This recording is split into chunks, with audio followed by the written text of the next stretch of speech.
ChatGPT-4o, as in O, the letter O, came out last week. And O meaning omni, so it can now hear, it can now see. It's bringing all of those senses into the mix. That's how they came up with 4o.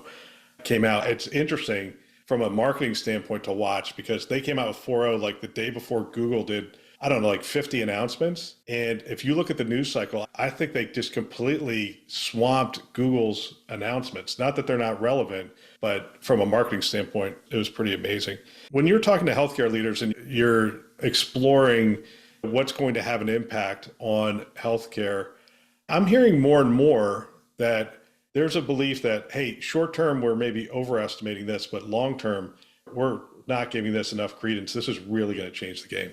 I agree with that. I don't know if most folks realize that yet, but the ones who are thinking about it, that's what I'm hearing as well. Without saying specifics, in the ambient listening space, right? We're listening in on a visit and doing documentation, clinical documentation, and creating a note, right? That felt like that was bleeding edge 4 or 5 years ago. I can remember watching the first demos of it. Now, a bunch of vendors are selling it. There's a couple of vendors who are selling it at a very high price.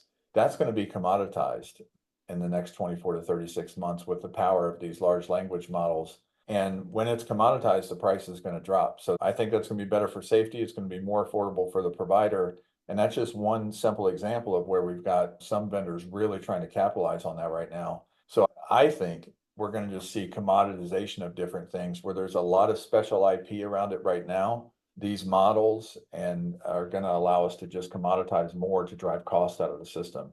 As long as it's safe, I'm all for it. I think about the percentage of a healthcare system's budget that's spent on software maintenance and subscriptions today. Hey, and I'm ex-CIO. I've made a living in this business.